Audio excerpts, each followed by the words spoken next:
नमस्कार सज्जनों, भविष्य दर्पण में आपका हार्दिक स्वागत। आप सब खुश रहें, आनंद रहें। सज्जनों, आज मैं विशेष करके ज़्यादा कुछ नहीं बोलना चाहता हूँ अमावस्या के विषय में।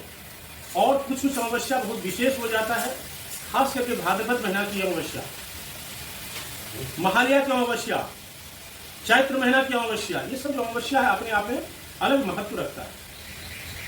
अगर इस अमावस्या को नक्षत्र अगर सतभिषा नक्षत्र पड़ जाए, अगर अश्लेषा नक्षत्र पड़ जाए, ये सब नक्षत्र अगर पड़े तो इस अमावस्या का और भी विशेष महत्व बन जाता है। तो सज्जनों, मैं यही बोलना चाहता हूं इस अमावस्या के दिन, अमावस्या शुक्रवार को माने 22 तारीख को 11:37 पर लगेगा और 23 तारीख तक ये अमावस्या है, शनिवार।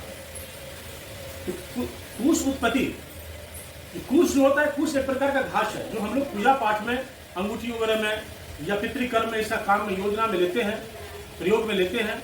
और कुश बहुत ही शुद्ध माना गया है, खास करके स्वर्ण से भी शुद्ध कुश को माना गया है। अगर कुश का अंगूठी धारण करके अगर हम लोग पूजा करते हैं तो 100 गुना फल प्राप्त होता है, ज्यादा।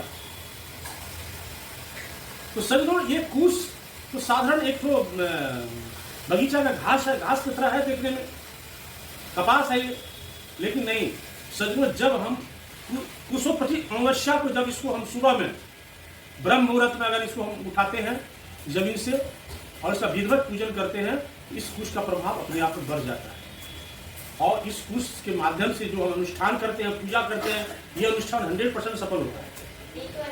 विशेष करके गांव घर में हमारे जो किसान भाई हैं, हमारे पिताजी सबको देखते थे, क्या करते थे, ब्रह्म मुहूर्त में ही ये कुश उठाया जाएगा, सूर्योदय होने के बाद नहीं। औषधि में भी काम आता है। तो सज्जनों, ये कुश का महत्व है और कुश उत्पत्ति अमावस्या है। तो इस दिन विशेष करके आप जो है सभी अपने अपने घर में, खास करके जो है भगवती का, माँ जगदम्बा का खास करके, और माँ पृथ्वी का जरूर ध्यान करें, पूजन करें, जो इस कुश का उत्पत्ति किया हुआ है।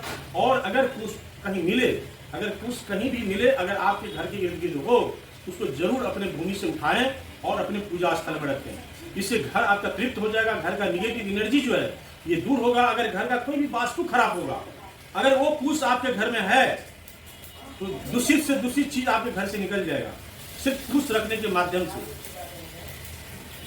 और 3 महीना के अंदर इसका फल आपको मिलेगा। तो सज्जनों, इसका ये महत्व है। नमस्कार सज्जनों, भविष्य दर्पण में आपका हार्दिक स्वागत है। आप लोग खुश रहें, आनंद रहें और माँ काली की दया से सब तरह से हमारे जीवन में उल्लास हो, नया उमंग हो। सज्जनों, ये अमावस्या, हर अमावस्या में हम लोग जैसे पितरों के लिए जिमाने का, खाने का काम करते हैं, ब्राह्मणों को जिमाना, गरीबों को दान करना, ये क्यों करते हैं? ये इस करने के कारण जो है हमारे जो पितर हैं, जो आज नहीं है, अदृश्य है, खास करके हमारे पिता, दादा, परदादा जो भी हैं, खास करके तो सबसे बड़ी बात है जो यहाँ पर में हम लोग अपने मन में इस चीज को मानते हैं पूर्व काल से कि हो रहा है, परंपरा है। जब हम किसी को दान पुण्य करते हैं, किसी को खिलाते हैं, तो हमारे पितृ हैं वो संतुष्ट होते हैं। गरीबों को सेवा करना, किसी को उपकार कर देना, तो दान पुण्य करना और उनके नाम पर करना, खास करके अगर दक्षिण मुखी होकर के अगर उनके नाम से मैं कोई भी क्रिया करता हूं तो हमारे पितर, कहावत है वंश बढ़े पितर के धर्म, हमारी वंश की जो वृद्धि होती है, हमारा वंश का, हमारे संतान का जो कल्याण होता है। कभी काल हम देखें हमारे बच्चे तो हैं रोग व्याधि से ग्रस्त हैं, परेशान हैं, टेंशन है, कोई न कोई कारण हो रहा है, क्या बात है।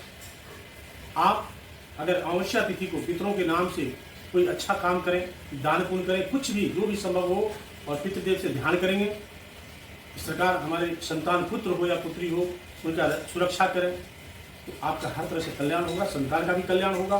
किसी को संतान नहीं हो रहा है तो वो भी एक क्रिया करें, दान पुण्य करें, इससे अच्छा होगा। तो ये क्रिया आप कल भी कर सकते हैं, कल शुक्रवार को 11:37 के बाद। अगर आप परसों करना है तो परसों दोनों ही चीज आपको पकड़ में आएगा, उदया तिथि भी आएगा प्लस अमावस्या भी आएगा खास करके। तो कल भी आपका अपराह्न तक है, 11:37 तक है। तो कल 11:37 के अंदर में परसों मैंने 23 तारीख को आप श्राद्धों का भी काम कर सकते हैं। तो सज्जनों, मैं सभी से आग्रह करूंगा, जितना हमारे सनातन धर्मी हैं, सब अपने अपने घर में अपने अपने पितृदेव को ध्यान करें और उनके नाम से जो भी संभव हो सकता है वो जरूर करें। परिवार में कल्याण होगा, सब अच्छा होगा, निगेटिव एनर्जी, विपरीत चीज घर से दूर होगा। इससे घर का वास्तु शांति होता है और बहुत किसी का कल्याण होता है। राहु केतु का भी शांति इससे होता है। सज्जनों, आप सभी आदमी अपने अपने घर में अवश्य अपने अपने हिसाब से करें। भगवान आप सबका कल्याण करें। नमस्कार।